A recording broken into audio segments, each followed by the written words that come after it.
Aleluia, glória a Deus. Cumprimento a todos com a paz do Senhor. Bom dia, que Deus abençoe a todos vocês. Nós estamos dando início à EBD, a Escola Bíblica Dominical, da Igreja Batista Betel, aqui no município de Santa Inês, Bahia. Sejam todos bem-vindos, que Deus abençoe você. Temos a certeza que nessa manhã nós iremos continuar aprendendo, a respeito da nossa família. Hoje o título da lição é Espiritualidade na Família. A nossa lição é 13. Então continue conosco e Deus vai estar assim nos abençoando poderosamente. Vamos louvar o Senhor, em seguida estarei orando e passaremos ao estudo da palavra nessa manhã. Deus te abençoe. Qual hino? Hino 329 do nosso cantor cristão.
Seja Deus.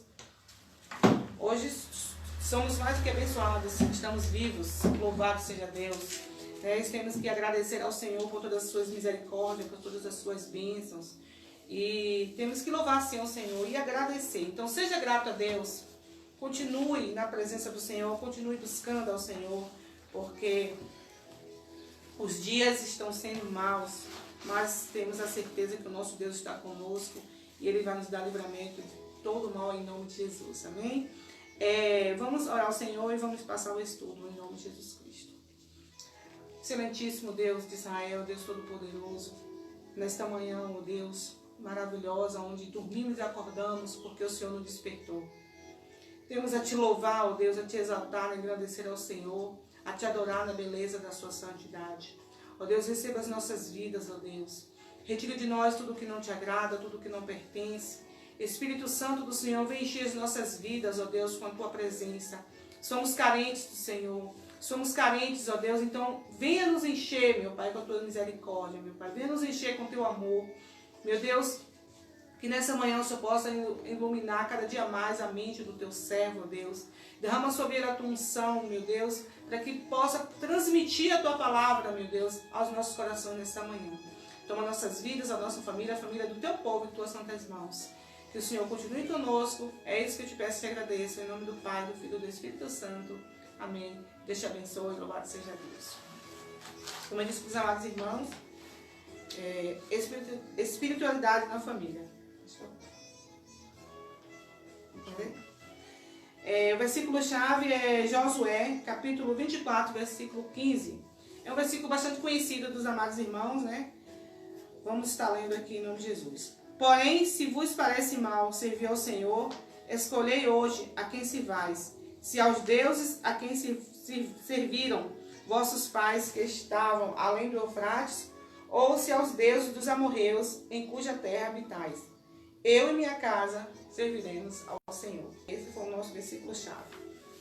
A espiritualidade em sua família? Vamos regularmente à igreja. Participamos dos ministérios de criança, de jovens, de adultos. Lemos a Bíblia.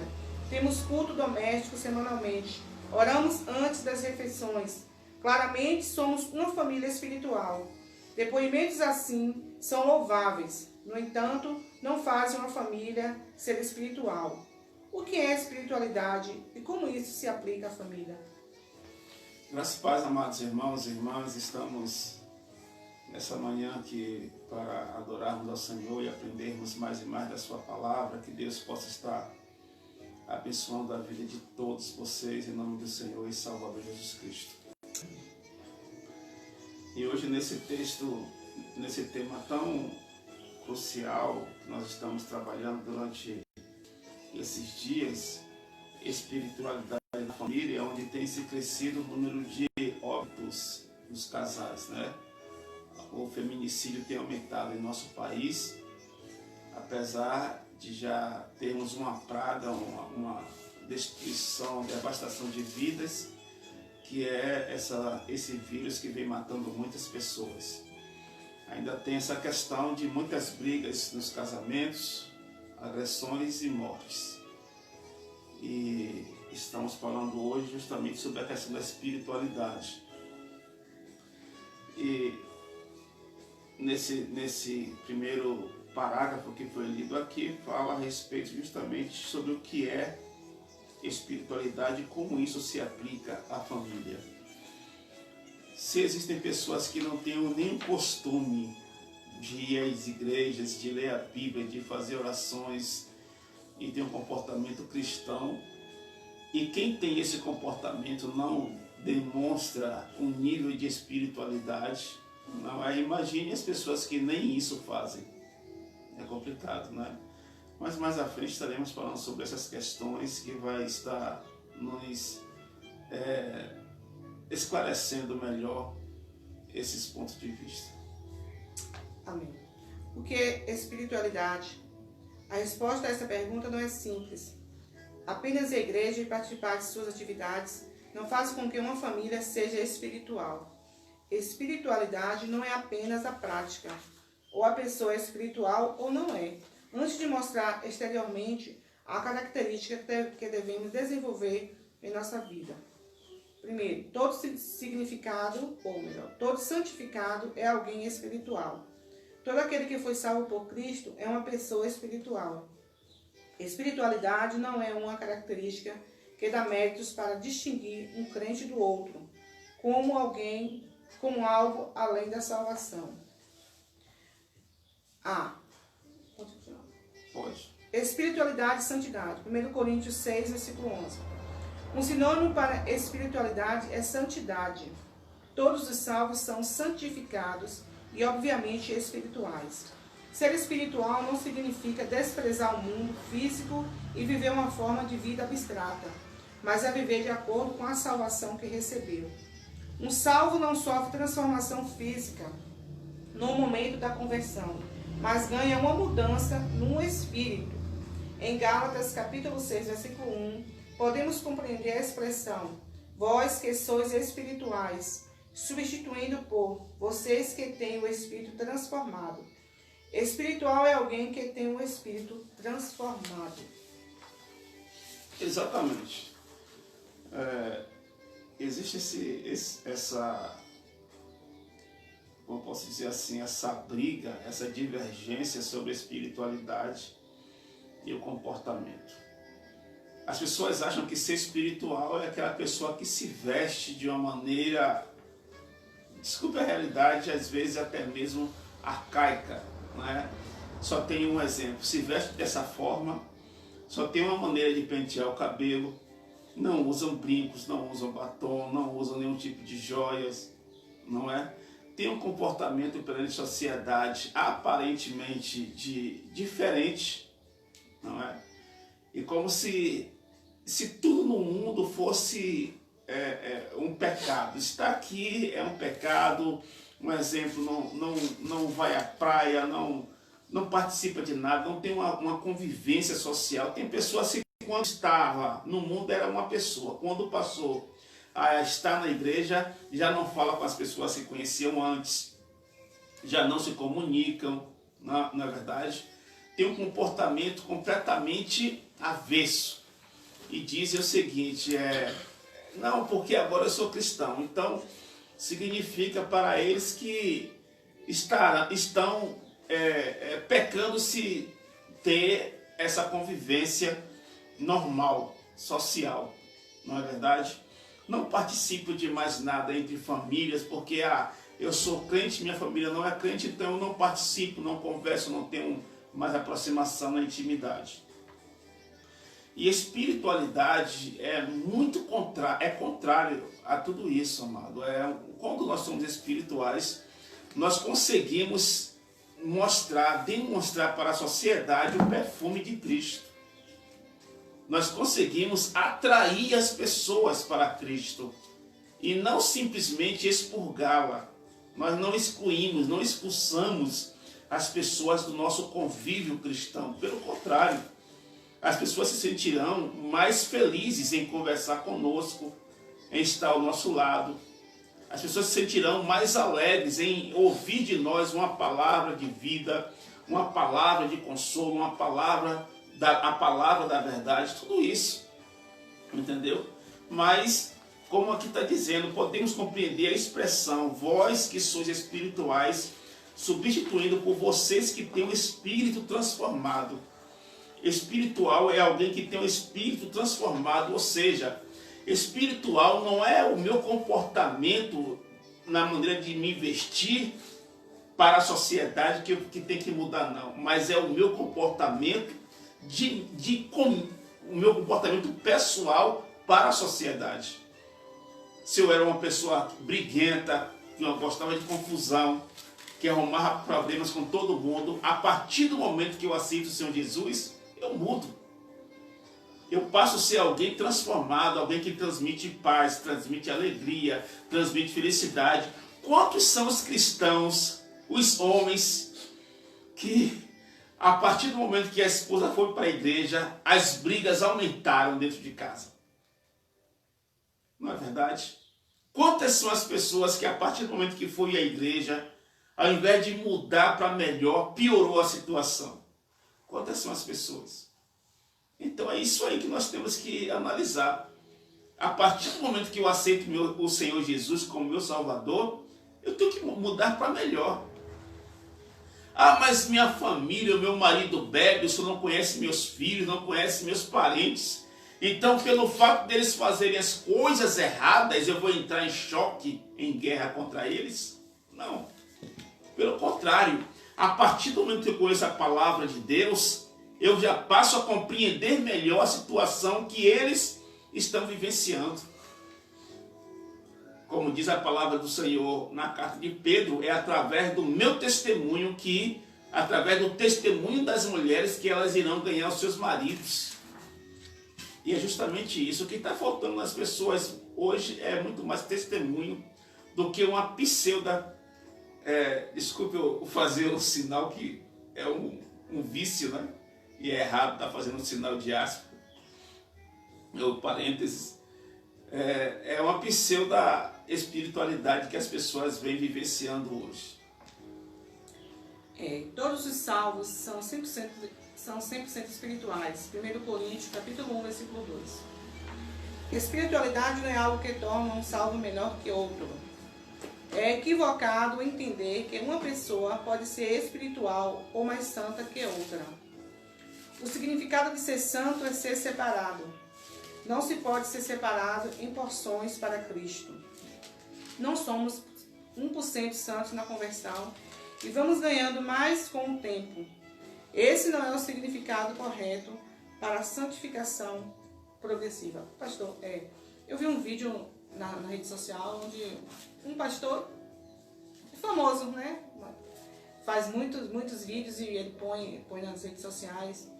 E aí ele dizendo que é impossível o ser humano ser santo. Ele deu a explicação dele lá, que é impossível a pessoa ser santa. E eu já ouvi, né, várias pregações de minha esposa, do pastor falando a respeito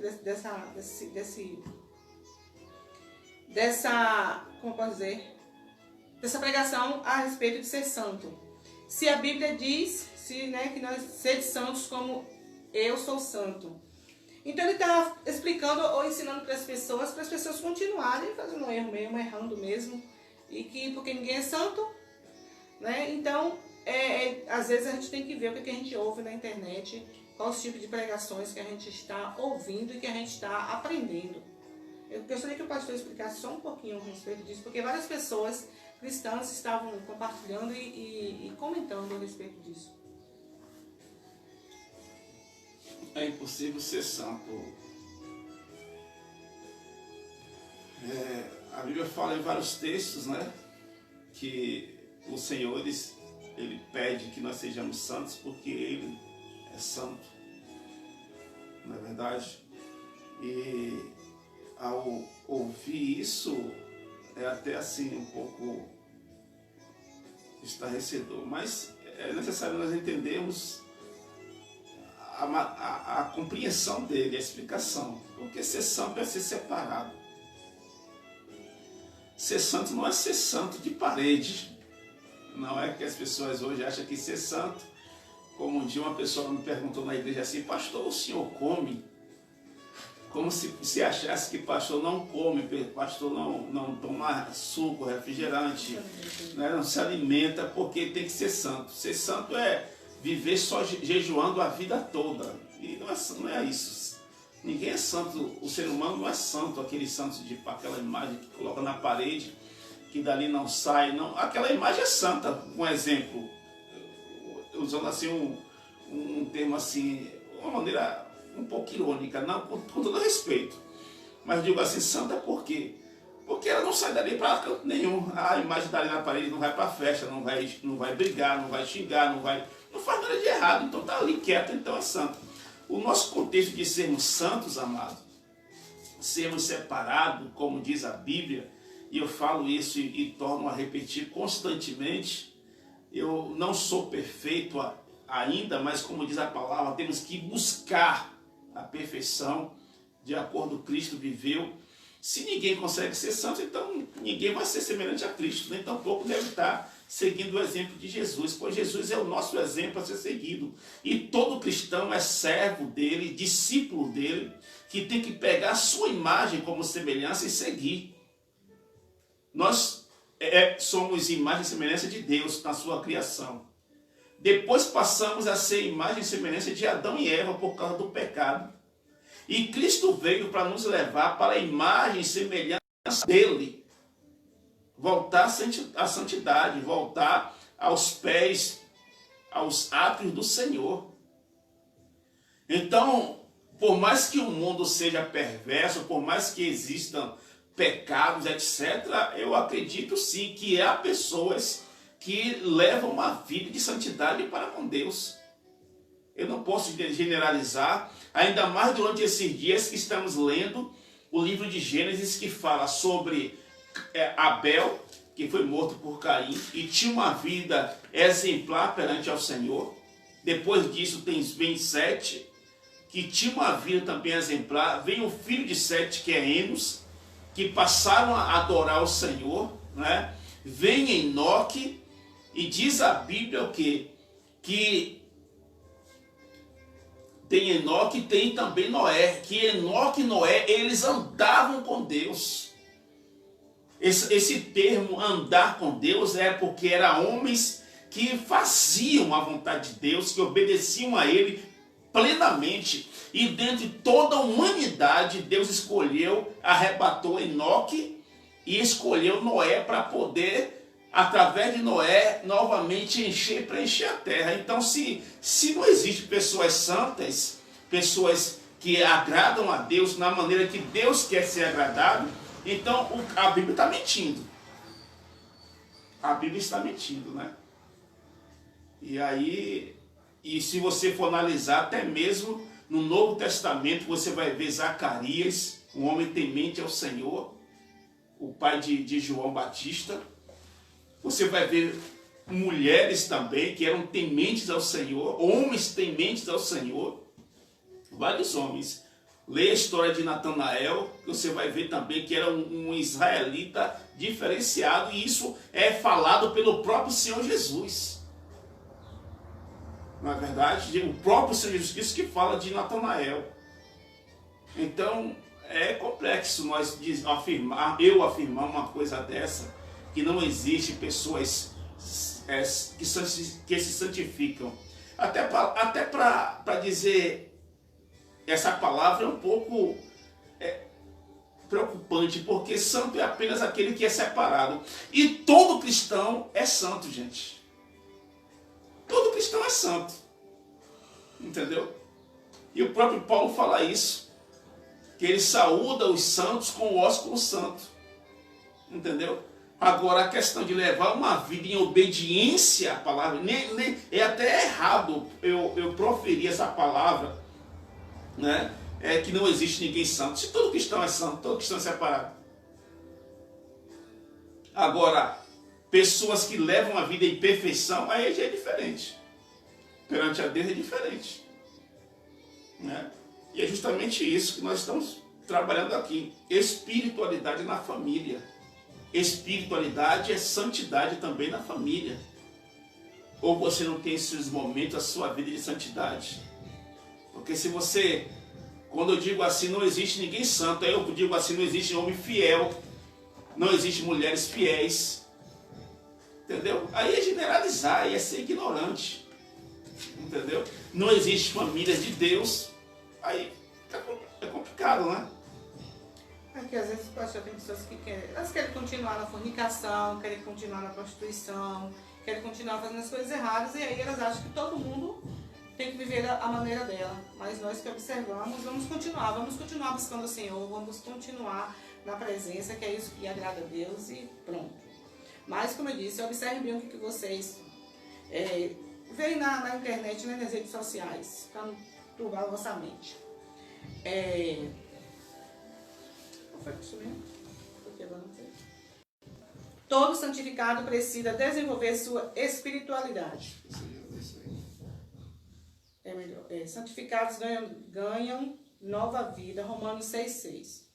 Uma vez que a pessoa é salva, ela recebe nova vida, como se tivesse morrido e nascido novamente.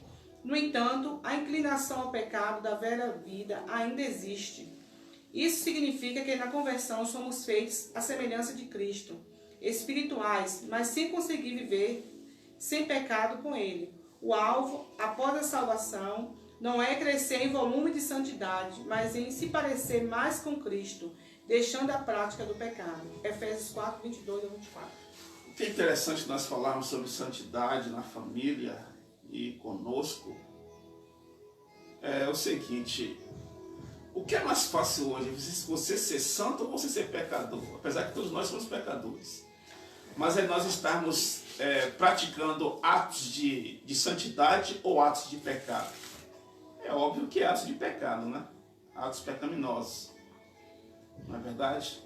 Um exemplo: uma pessoa que passa o dia todo, ela acorda de manhã, ela faz sua higiene pessoal, ela toma seu café, vai trabalhar, né? Volta à tarde, vem para sua casa, chega ali, fica com a família, ou se não, vai à igreja também à noite e vem para casa.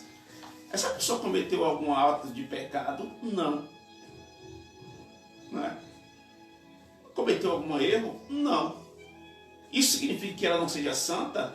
Também não. Isso significa que ela, um exemplo, ela não é uma pessoa de Deus? É óbvio que ela é. O que está falando de santidade, gente, não é você passar o dia todo orando. Não é você passar o dia todo dentro da igreja. Não é você passar o dia todo lendo a Bíblia.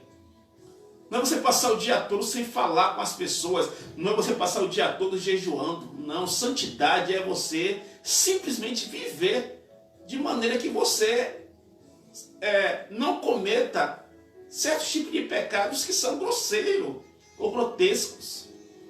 Entendeu? Nós pecamos ao ouvir, nós pecamos ao ver, nós pecamos em todos esses momentos. E é difícil hoje você não pecar ouvindo certas coisas, você não pecar vendo certas coisas.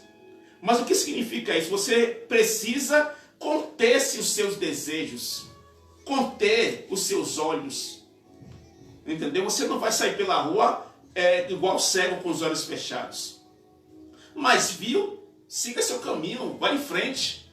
Ouviu? Vai em frente, siga seu caminho. Viva a sua vida.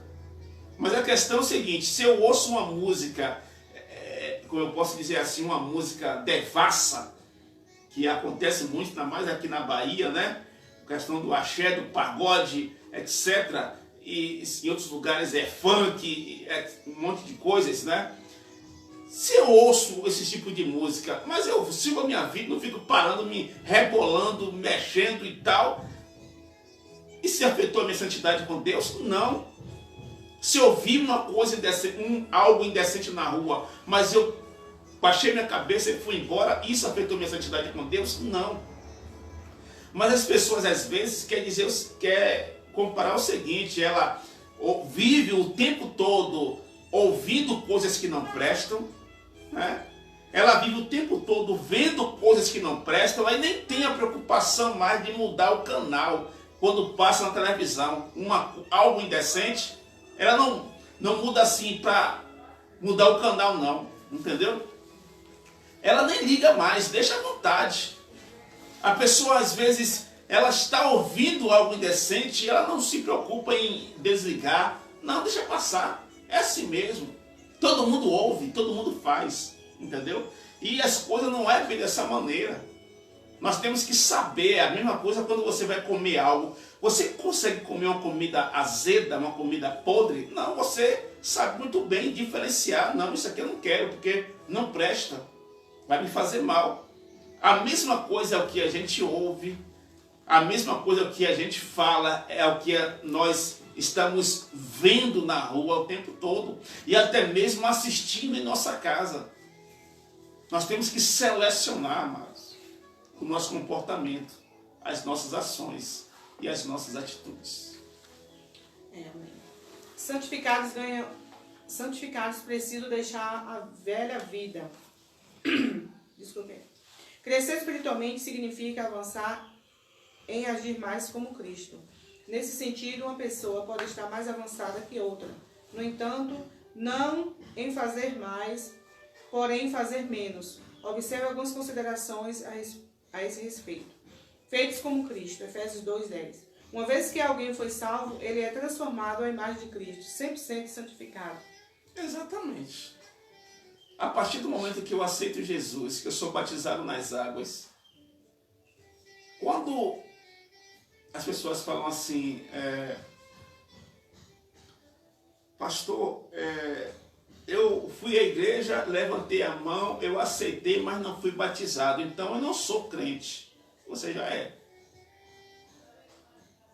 A partir do momento que você levantou a sua mão e aceitou Jesus, não tem mais como voltar atrás. Eu aceitei, mas não me batizei. Você errou 2 vezes. Porque você fez uma aliança. A aliança é justamente a partir do momento que você aceita Jesus como seu único e suficiente Salvador.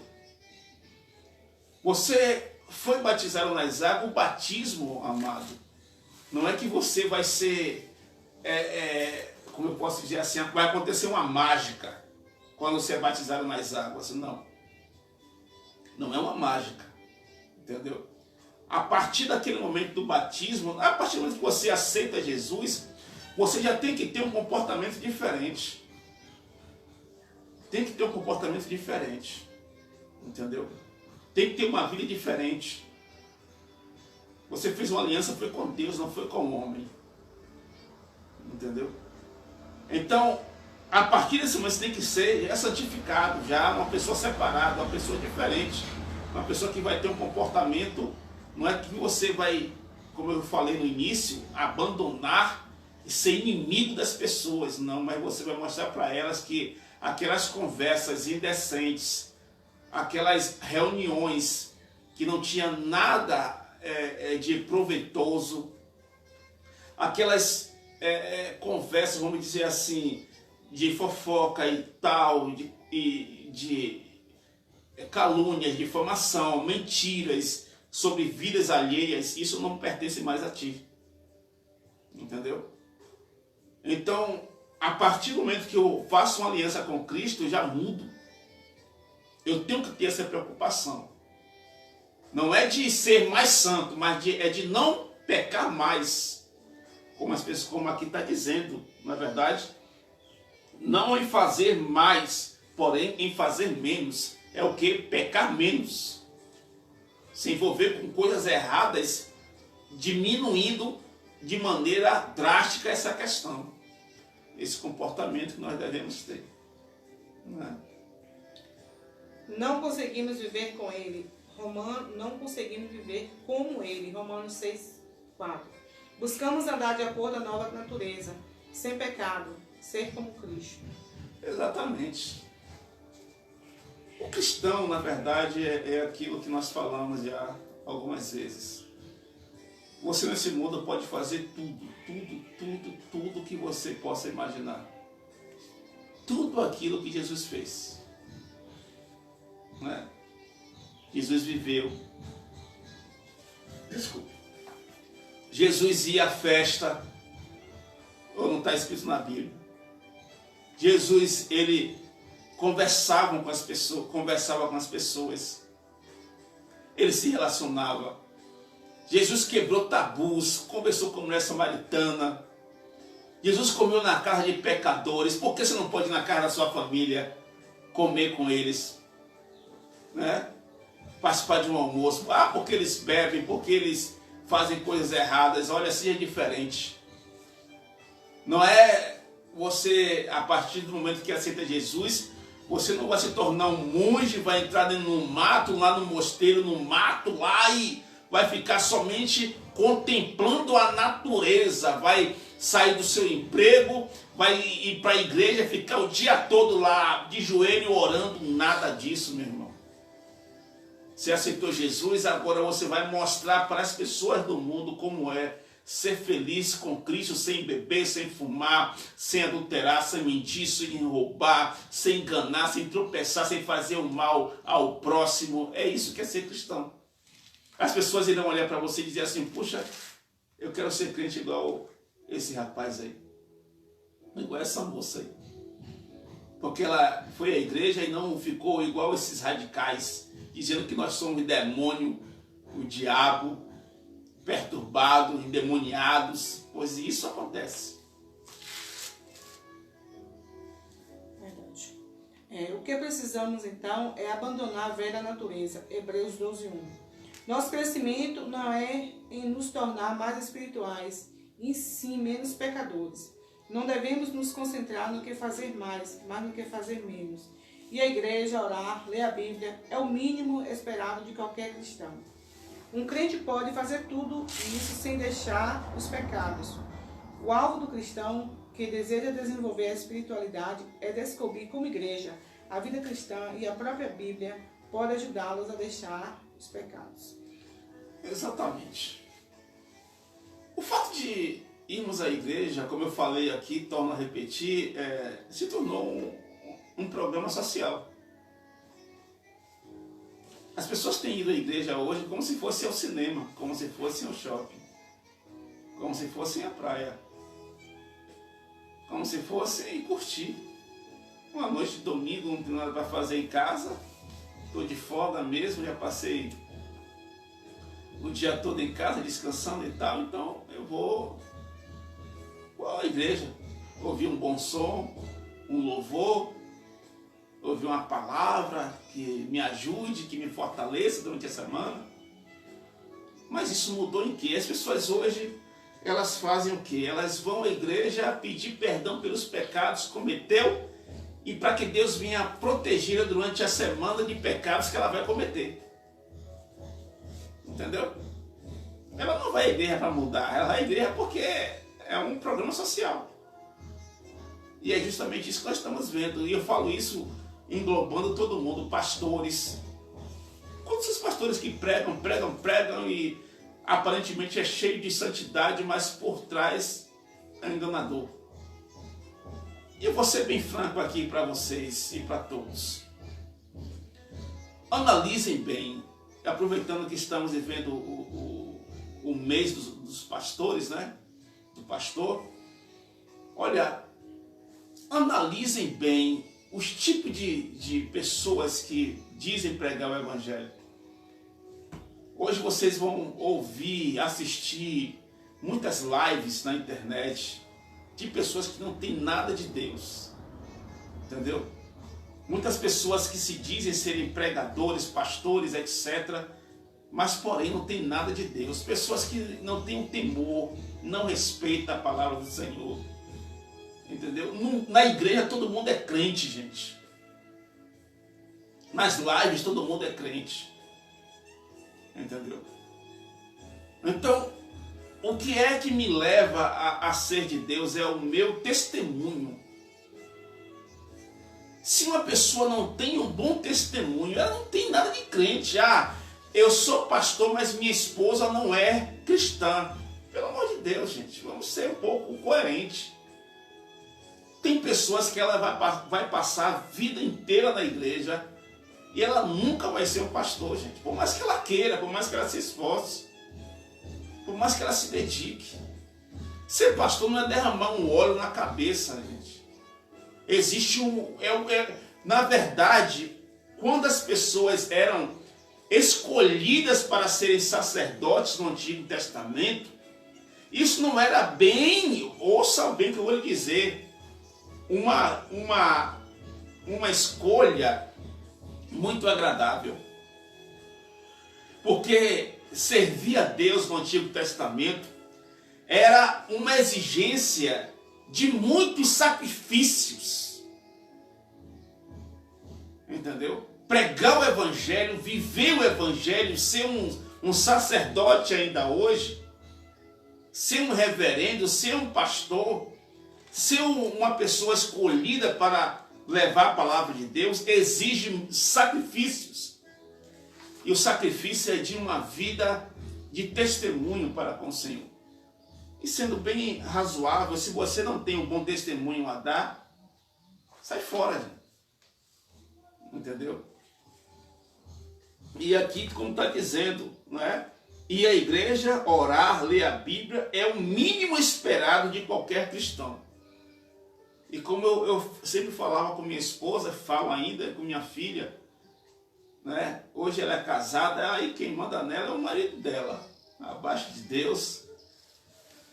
Mas com minha esposa ela sabe muito bem o quanto eu sou Caxias, vamos dizer assim, exigente. Com o horário de ir à igreja, eu não chego na igreja atrasado. Porque isso é uma falta de respeito do pastor e da esposa do pastor. Chegar na igreja atrasado é falta de respeito, falta de temor. Entendeu? A outra questão, né? Além disso, o meu momento de ler a Bíblia.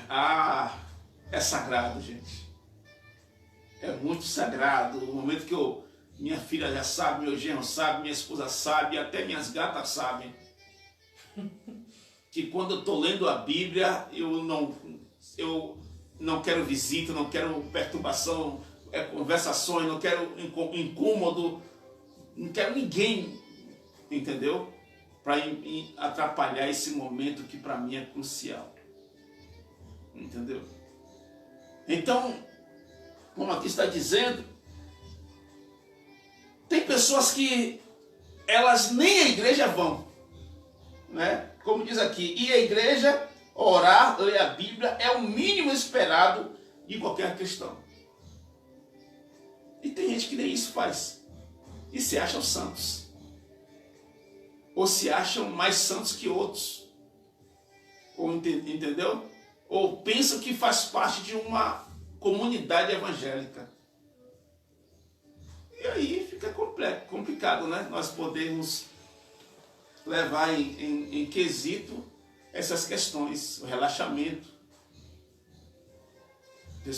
que acontece com muitas pessoas que se dizem serem cristãs. Não é?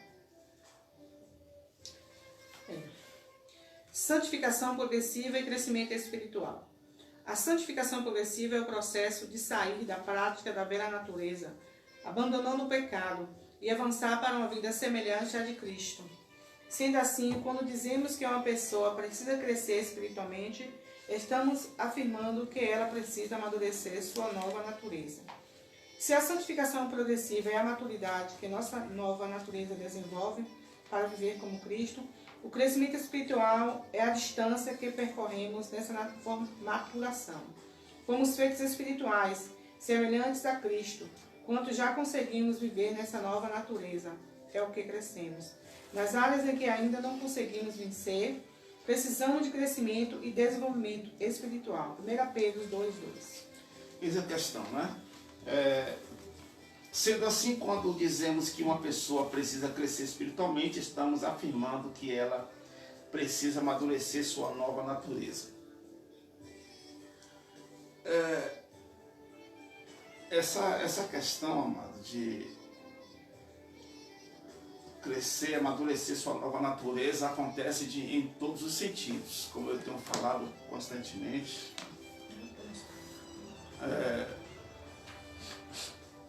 Amadurecimento, isso acontece comigo, minha esposa, no casamento.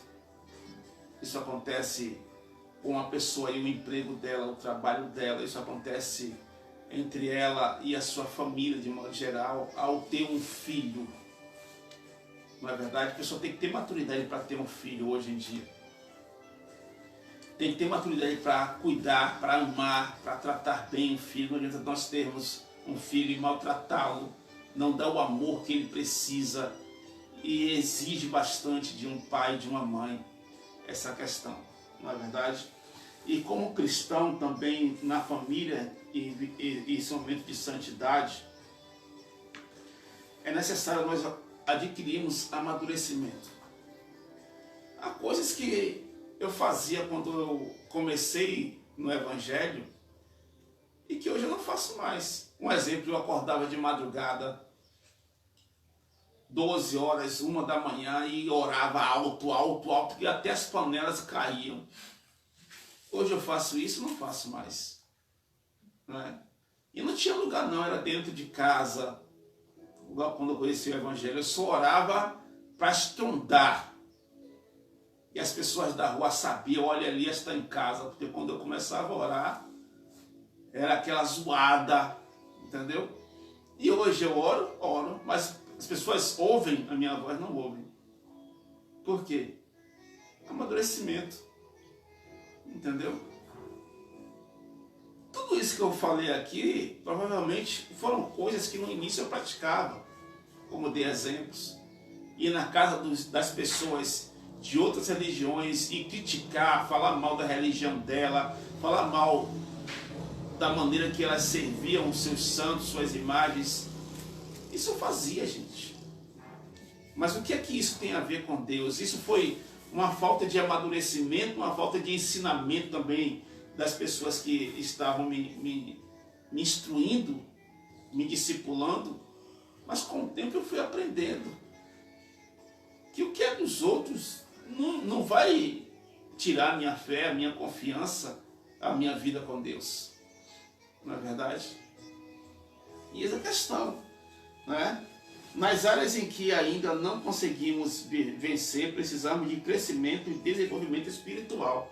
Aqui na Bíblia fala em João, na carta de João, capítulo 1, isso aqui mesmo. Capítulo 1, versículo 16, diz o seguinte, amados. Deixa eu abrir aqui.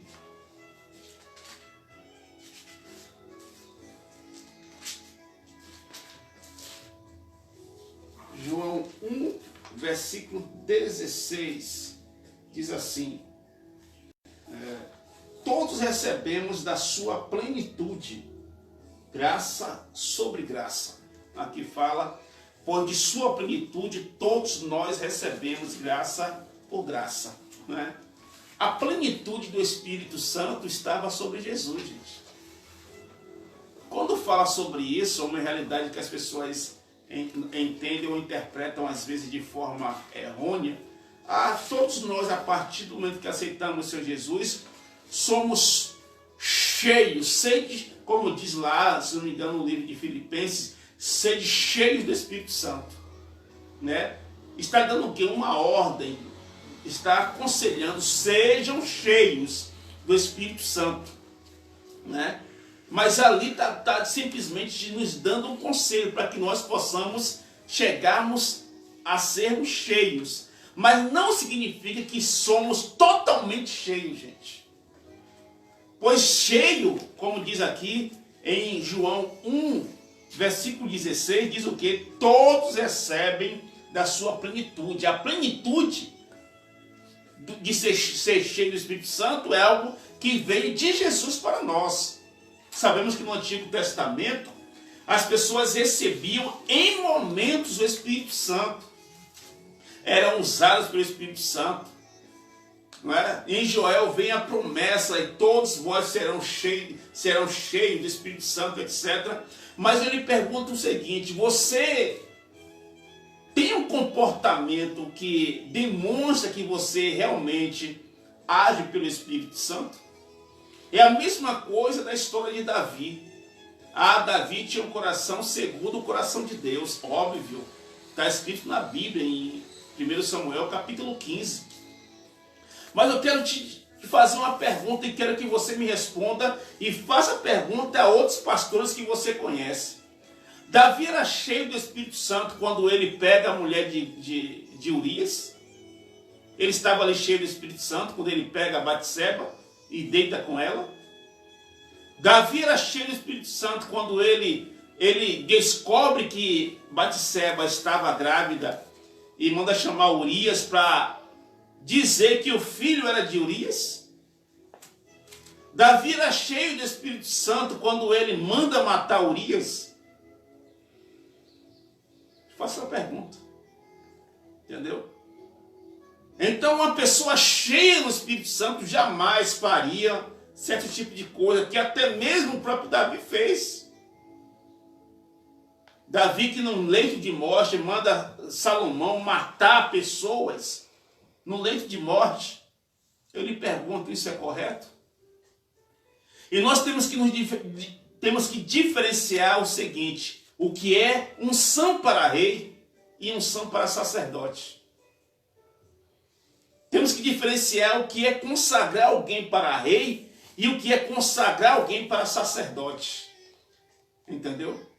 Porque uma pessoa, para ser consagrada a rei, significa ser separada, escolhida para ser rei. Mas não significa que essa pessoa seja uma pessoa agradável a Deus. Pois Davi foi consagrado da mesma maneira que Saul foi. Mas Davi tinha um coração segundo o coração de Deus e Saul não.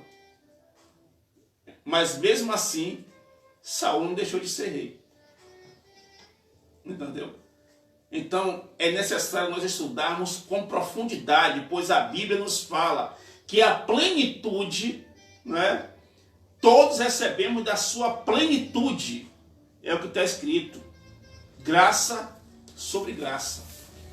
Entendeu?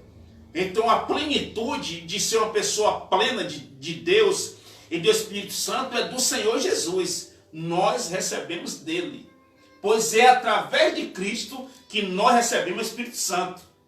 Se Jesus não viesse para cumprir o seu papel aqui na terra, né, O Espírito Santo agia no nosso meio, mas não da maneira que Jesus disse: eu vou ao Pai e rogarei a Ele para que vos mande o Espírito Consolador.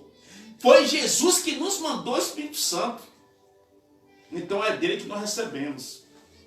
Não existe Espírito Santo na vida de uma pessoa que não segue os passos de Cristo.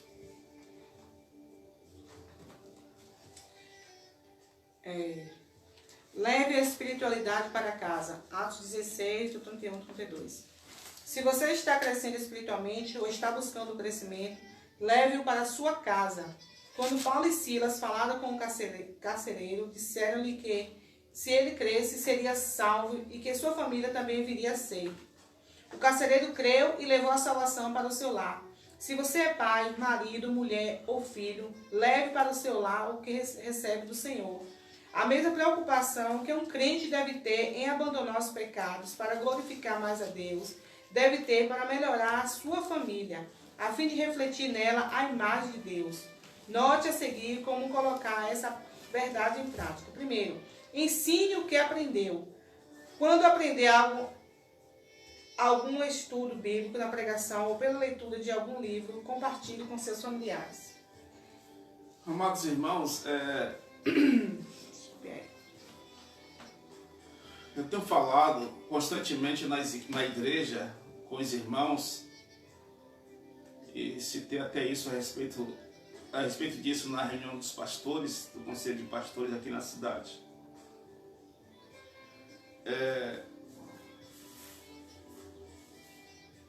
O local hoje que as pessoas dizem que há um compromisso de educação das crianças, adolescentes, jovens, etc., é a escola. E eu sou completamente contrário a essa visão inicial. Na escola você vai buscar o conhecimento, matemática, física, química, história, geografia, biologia, etc., várias matérias e disciplinas, né? A educação nós aprendemos em casa e exigimos que isso também seja ensinado nas igrejas. Pois nas igrejas nós temos preocupação com o comportamento. Eu lhe pergunto, na escola as pessoas têm preocupação com o comportamento seu? Aconselha-se como você deve viver perante a sociedade? É óbvio que essa não é a preocupação. Lá se ensina, como eu disse, as disciplinas.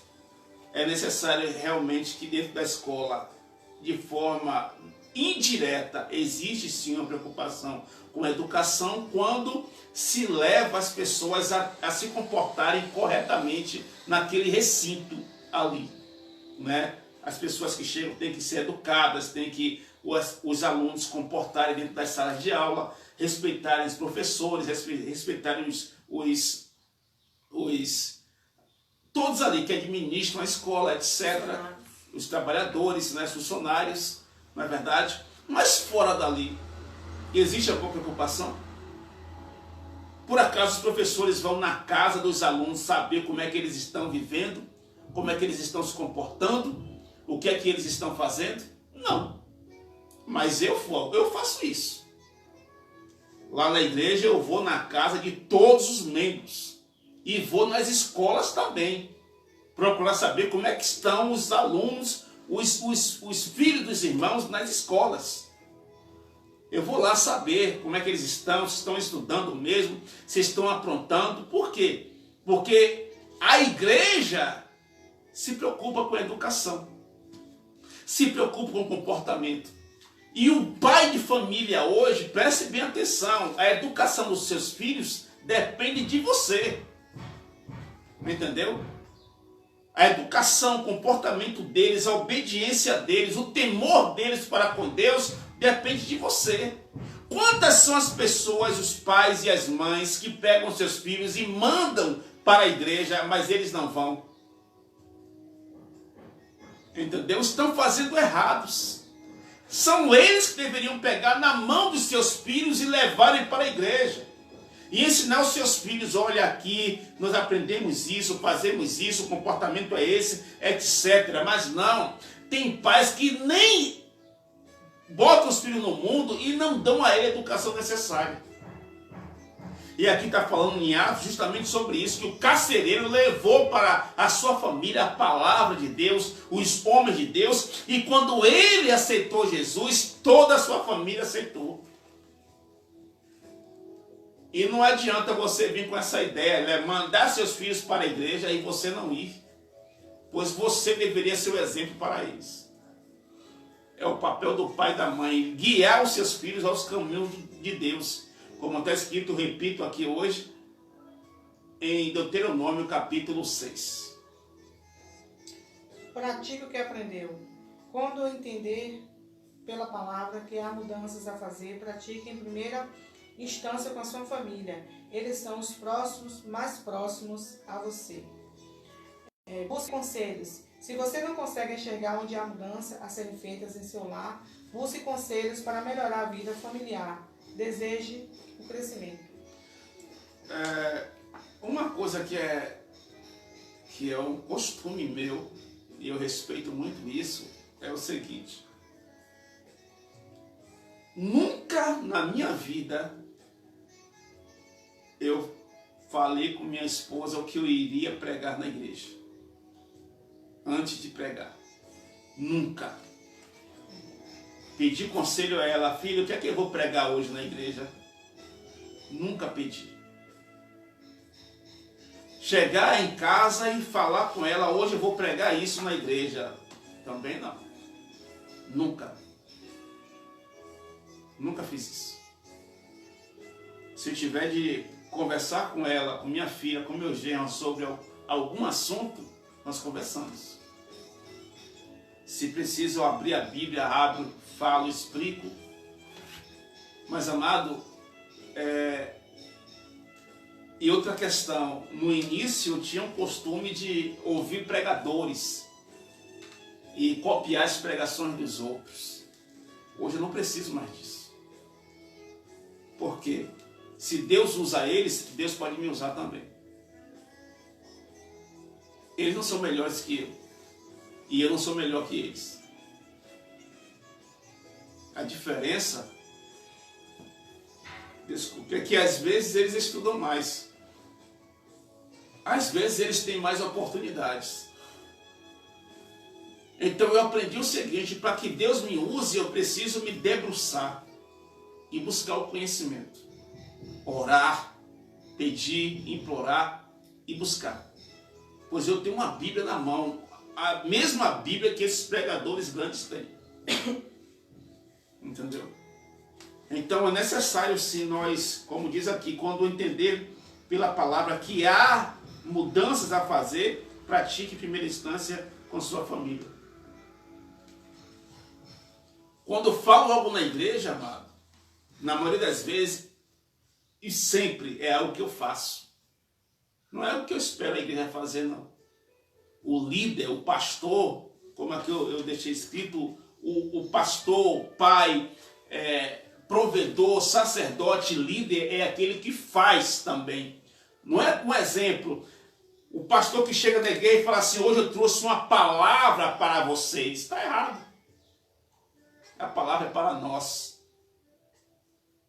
Hoje eu trouxe uma palavra para os filhos do irmão, para as filhas dos irmãos. Não, a palavra é para nossos filhos, nossas filhas. Hoje eu trouxe uma palavra para os esposos. Não, a palavra é para nós que somos esposos. É para as esposas, incluindo também a minha. Entendeu? O pastor, ele não é a pessoa que vai pregar algo que não serve para ele. Não, a pregação primeiro serve para o pastor. Primeiro ele tem que ser o exemplo a dar, porque se ele não é exemplo, ele não deveria nem pregar. Entendeu? Essa é a questão. Se você consegue enxergar onde há mudanças a serem feitas em seu lar, busque conselhos para melhorar a vida familiar, deseja um crescimento. Essa questão de mudança, nós todos temos que mudar. E sempre mudar para melhor. Todos os dias.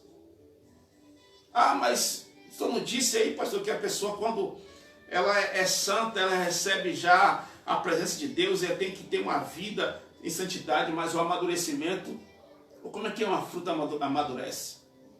Ela nasce, aparece e já madura? Não, ela tem um processo, não é? A árvore, primeiro no outono dá as folhas, depois vem as flores, né?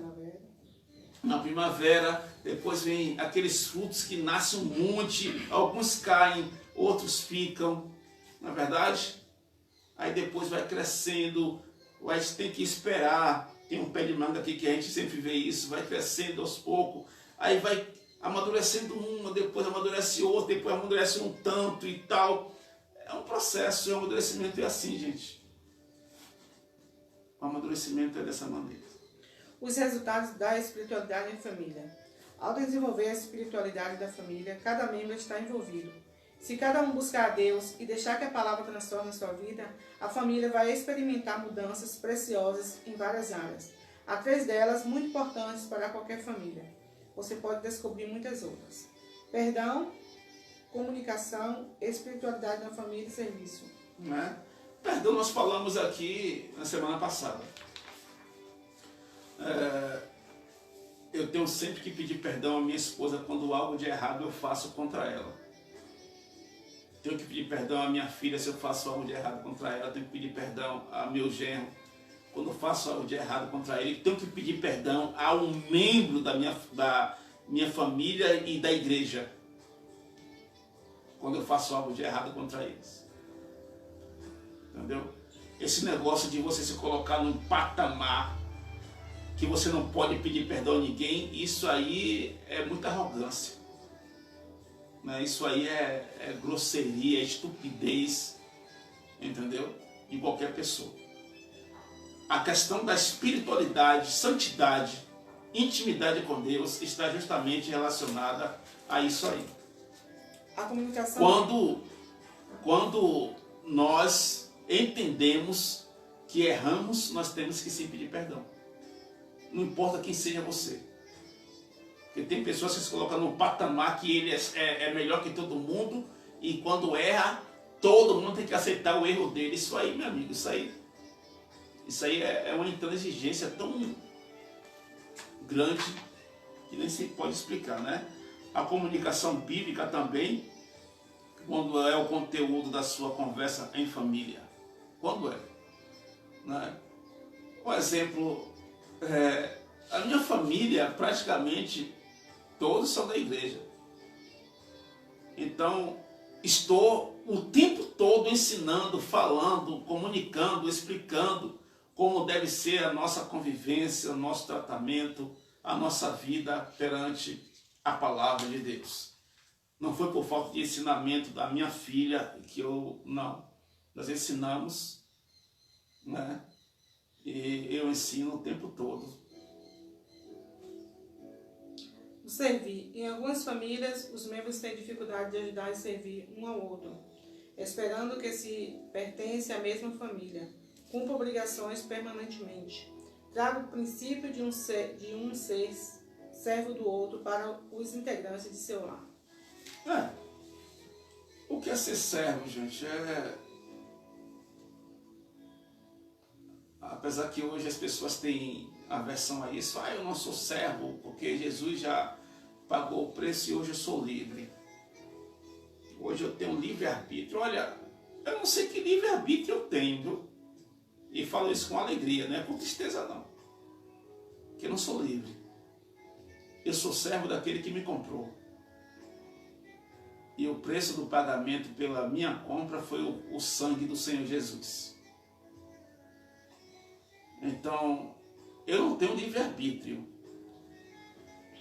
Filosoficamente isso até funciona. Mas como cristão, isso não funciona não. Porque Jesus, ele é o meu Senhor. Ele é o meu Salvador. E por isso eu sou servo dele. E como diz a palavra, que eu tenho que amar a Deus e ao próximo como a si mesmo, não é? Então, eu sirvo a Deus e sirvo aqueles que Ele me permite e manda que eu sirva. E eu tenho que, como diz aqui, trazer o princípio de ser servo do outro para os integrantes de seu lar. E eu vou encerrar falando o seguinte, olhe, faça o bem até mesmo a quem não merece, em obediência à palavra de Deus.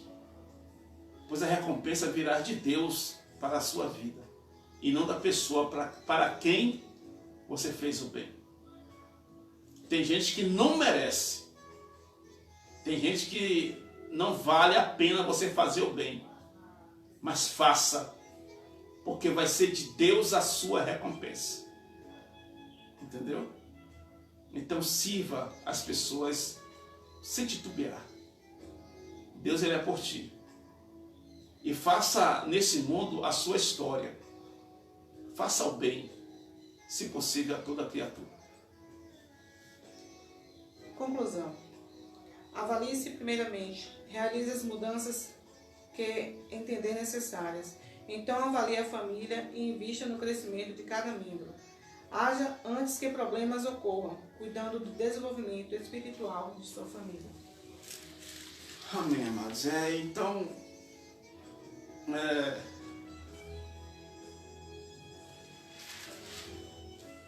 desenvolvimento espiritual da minha família. Eu confesso que hoje a minha família, intimamente falando, é eu e minha esposa. A família de minha filha é ela e o marido. E moramos aqui próximo à casa da minha sogra, do meu sogro, minha cunhada, não é? E tudo está, graças a Deus, eu e minha esposa vivemos em paz, em tranquilidade, em felicidade, não é? E nós não temos o que reclamar assim perante a palavra do Senhor sobre nossas ações e vida, porque Deus tem sido muito maravilhoso e abençoador em nossas vidas. Eu só tenho que agradecer ao Senhor por tudo que Ele tem feito por nós. E por isso eu tenho a dizer que eu sou feliz com minha família. Seja feliz com sua família também.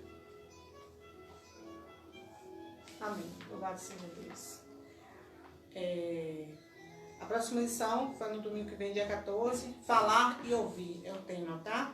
O versículo-chave vai ser em Salmos 19, versículo 14. Já fica se preparando para domingo em nome de Jesus Cristo. Nessa manhã estamos alegres porque o Senhor falou conosco. Cada dia Ele tem nos ensinado mais e louvamos ao Senhor sempre. Em nome de Jesus. Irmã Jane Oliveira, Deus abençoe sua vida, viu, querida? Fique em paz, Deus está no controle de tudo. Deus te abençoe, abençoe sua filha e toda a sua família, em nome de Jesus Cristo. A irmã Charlene Araújo, Deus abençoe, viu, Charlene?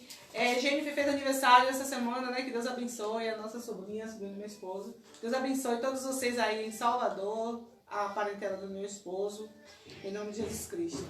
Rosa Andrade, Deus abençoe a você, seu Joilson, a Álvaro e também a Vitória. Jéssica, minha querida Jéssica, ontem eu tive o prazer de ver a Jéssica na feira, né, Jéssica? Deus abençoe você, seus filhos, sua esposa. A irmã Joana, Deus abençoe, viu, minha amada? A irmã Ju também, Deus abençoe, em nome de Jesus Cristo. A nossa vizinha aqui embaixo, Ana Hilton, Deus abençoe, viu, Ana? A você, a sua esposa e a seu filho, em nome de Jesus Cristo. Também a Anitta, Deus abençoe, a diaconisa Anitta Araújo, Deus abençoe dolorosamente. A irmã Maria Cis em Salvador, Deus abençoe, viu, minha querida? Que Deus continue te abençoando, né, e fortalecendo, dando livramento a todos vocês aí em Salvador também, desse mal que está assolando a humanidade, mas que o Senhor possa nos guardar, amém? Eliana Oliveira, querida, Deus abençoe, viu? A nossa confeiteira, Deus abençoe, irmã Eliana, sua esposa, seu filho também. Helenilton Oliveira, Deus te abençoe também. Mira Souza, Mira, Deus abençoe a você, seu esposo Júdice, a sua sogra que nós amamos também, irmã Romilda. Romildinha, Deus abençoe, viu? A seu Júlio, Juliane, toda essa família maravilhosa. A família também, os parentes também da nossa querida Mira Souza, os que moram aqui em Santa Inês, os que moram fora, que sejam abençoados, que o Senhor possa também dar um livramento a todos vocês. E também Ivanilda Santos, querida, Deus abençoe você e a sua família. E que prazer estar com vocês, que vocês possam também ser propagador do Evangelho, compartilhando a mensagem do Senhor, a palavra de Deus. Tenho certeza que Deus vai estar abençoando você com essa atitude. O intuito de nós estarmos aqui é simplesmente esse. É estar levando a palavra do Senhor aos corações das pessoas. Então sejam abençoadas no nome de Jesus. Vamos orar ao Senhor e logo após o pastor vai estar dando as saudações finais. Amém? A nossa saudação final. Senhor, nosso Deus e nosso Pai, nessa manhã nós somos gratos a Ti por tudo que o Senhor tem feito em nossas vidas. Também pelos ensinamentos, ó Deus. Que continuemos firmes na Tua presença, Te buscando, Te adorando, dando bom testemunho, Senhor. Nos fortalecendo na Tua presença, Jesus. Não deixe que nada, ó Deus, venha nos abalar, não deixe que nada venha nos tirar, meu Deus, da Tua presença. Mas que possamos caminhar sempre, ó Deus, rumo à nossa salvação. Deus abençoe nossas famílias, ó Pai. Toma cada um deles nas Tuas santas mãos. Os de perto, os de longe. Livra-nos de todo mal, ó Deus. Livra, meu Pai, os nossos entes queridos, meu Pai, as pessoas, meu Deus, toda a humanidade dessa doença maldita. Ó Deus, que tem deixado muitas famílias tristes, muitas famílias enlutadas, ó Deus. Tem misericórdia, meu Pai. Que o Senhor nos ajude, que o Senhor nos fortaleça. Ó Deus, que o Senhor tome essas pessoas que já estão acometidas com essa enfermidade em Tuas santas mãos, ó Deus. Ó Pai, que o Senhor é o médico dos médicos, mas tudo está no controle do Senhor. Ó Deus, nos livra desse mal. Guarda nossas vidas, ó Deus. Nos dá um dia na Tua presença, Senhor. E que à noite nós possamos estar aqui novamente, meu Pai, meu Deus, para pregar a Tua palavra. Continua ajudando o Teu servo, continua usando o Teu servo, Pai. Que Teu nome seja exaltado na vida dele. Que o Senhor cresça nele, que ele diminua. Derrama sobre ele a Tua unção, ó Deus. Que o Senhor esteja nos abençoando e nos guardando de todo mal. É isso que eu te peço e te agradeço. Em nome do Pai, do Filho e do Espírito Santo. Você que crê, diga amém. Glória a Deus, o pastor. Que o grande amor de Deus. Que assim seja. A graça do Senhor Jesus. Que assim seja. E a comunhão do Espírito Santo seja com todos, você pode dizer? Amém. Glória a Deus. Glória a Deus. Aleluia. Louvado seja Deus. Mas, amados irmãos e irmãs, eu quero deixar meu abraço e meus parabéns para a minha sobrinha Jennifer. E que Deus possa estar abençoando poderosamente a vida de Jennifer, e sua mãe Charline e Daniel. Deus abençoe a todos vocês. E também o pastor Valverde, que é aniversário essa semana, que Deus se abençoando poderosamente. E lembrando novamente a todos, você está falando em todos os cultos sobre o dia do pastor, que comemora-se no segundo domingo desse mês. Próximo domingo, né? E olha, ajude seu pastor. E seja com ele, mande uma mensagem, seja cordial, recíproco por tudo que ele fez e tem feito em prol da palavra de Deus, orado por você em nome do Senhor Jesus Cristo. Ok? À noite estaremos de volta a partir das 19 horas com um culto de adoração evangelístico, né, ao Senhor. E vocês estão convidados para participarem conosco. Convido as pessoas também, compartilhe esse vídeo, pois o propósito não é ganhar dinheiro, não. É simplesmente pregar o Evangelho. É esse o nosso propósito, nosso desejo, em nome de Jesus Cristo. Show. E vocês também que queiram, também podem inscrevendo no YouTube, não é isso? Quem quiser, né? A descrição vai estar no vídeo, né? Isso, né? Mas o propósito não é ganhar dinheiro não, gente. É propagar o Evangelho. É propagar o Evangelho em nome de Jesus Cristo, tá bom? Deus abençoe a todos vocês, fiquem na paz. Um abraço à minha esposa, minha filha, meu genro, que estão aqui sempre nos ajudando. Deus abençoe a todos e tchau. Paz, Senhor, até a noite.